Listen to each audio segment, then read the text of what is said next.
TAM, a verdadeira história do voo JJ3054. Acidente com avião da TAM no aeroporto de Congonhas completa 10 anos e foi previsto por Juscelino Luz. Águas de Lindóia, 10 de julho de 2017. Histórico e homenagem. Em 2005, Juscelino Luz enviou alertas sobre 2 acidentes, um em 2006 e um outro para 2007.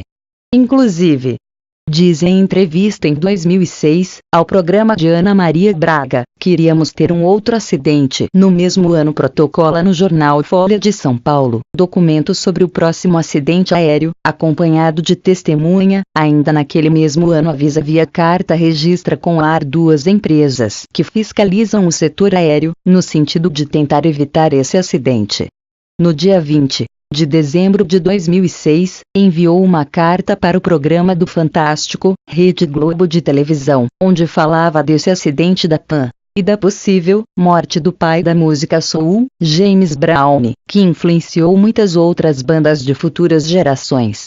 Com uma forte pneumonia e que seria 23 de dezembro de 2006 e depois foi respondida pela produção do Fantástico em 29 de dezembro de 2006. E naquela data também manda cartas para a empresa TAM, onde recebeu uma ligação de uma funcionária, secretária executiva, confirmando se foi Juscelino Luz que enviou aquela missiva. Em abril de 2017 envia novamente outra carta para a TAM, alertando sobre a possibilidade daquele trágico acidente. Não contente apenas com isso, lança a revista Revelação segunda edição, de junho/julho/agosto/setembro. Que começou a ser distribuída na segunda quinzena de maio de 2007. O que poucos sabem, no entanto, é que a existência desses alertas espirituais já era conhecida dos responsáveis desde o início de 2005. No seu propósito de salvar vidas, já falava sobre esse acidente. No entanto, não há como afirmar então que não foi recebido por eles, como uma minoria sempre tenta confundir, talvez, por mando de alguém que deve ter interesse de esconder a verdade. A bênção maior veio através do perito forense, criminal em documentoscopia Dr. Reginaldo Tirotti, agindo imparcialmente, fez uma análise minuciosa nos documentos, apontando a veracidade dos mesmos. O acidente do JJ3054. Eram aproximadamente 18h47 do dia 17 de julho de 2007, quando o Airbus A320 da TAM, que vinha do aeroporto Salgado Filho, em Porto Alegre, tentou pousar no aeroporto de Congonhas, em São Paulo. A pista estava molhada e, por causa de uma reforma recente, não tinha grooving, ranhuras, que facilitam a frenagem do avião. De acordo com as investigações, por um erro no posicionamento dos manetes, que determinam a aceleração ou reduzem a potência do motor, a aeronave não parou. Um dos manetes estava na posição de ponto morto, IBLE, mas o outro em posição de aceleração. O Airbus atravessou a pista, passou sobre a Avenida Washington Luiz e bate. Passados 10 anos, ninguém foi condenado pelo acidente com o Airbus A320 da TAM, ocorrido em 17 de julho de 2007. Nesses anos, o caso foi julgado pela primeira e segunda instâncias da Justiça Federal e todos os denunciados pelo Ministério Público Federal foram absolvidos. Nesses 10 anos, a TAM se juntou à empresa aérea chilena LAN, fusão que ocorreu no dia 5 de maio de 2016, e virou Latam Airlines, ou somente Latam como está estampado em suas aeronaves. E as maiores vítimas são todos os entes queridos desses vitimados nesse triste acidente. O acidente foi investigado por 3 órgãos. Um deles, o Centro de Investigação e Prevenção de Acidentes Aeronáuticos, CINIPA, da Aeronáutica, que concluiu que uma série de fatores contribuíram para o acidente. O relatório do CINIPA constatou, entre vários pontos, que os pilotos movimentaram, sem perceber, um dos manetes para a posição IBLE, ponto morto, e deixaram o outro em posição clean, subir. O sistema de computadores da aeronave entendeu que os pilotos queriam arremeter, subir.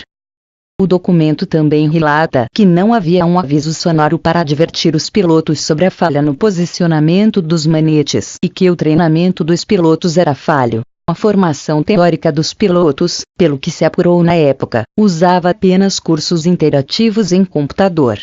Outro problema apontado é que o copiloto, embora tivesse grande experiência, tinha poucas horas de voo em aviões do modelo A320, e que não foi normatizada, na época, a proibição em Congonhas de pousos com o reverso, freio aerodinâmico, inoperante, o que impediria o pouso do avião nessas condições em situação de pista molhada.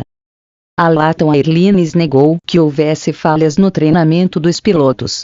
O programa de treinamento da companhia já se encontrava dentro do previsto e conforme regulamentações do setor, inclusive com conteúdo e carga horária conforme padrões mundiais, informou.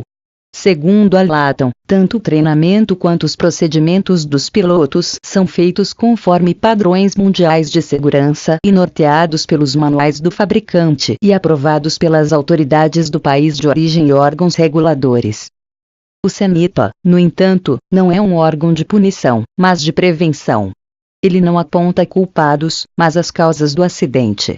O relatório sobre o acidente, portanto, dá informações e 83 recomendações para que tragédias como essa não se repitam.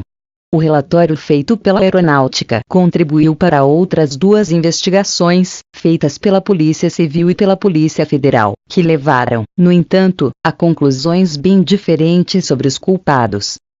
O caso foi investigado inicialmente pela Polícia Civil, que decidiu indiciar 10 pessoas pelo acidente, entre elas funcionários da Empresa Brasileira de Infraestrutura Aeroportuária, Infraero, da Agência Nacional da Aviação Civil, ANAC, e da companhia aérea TAM.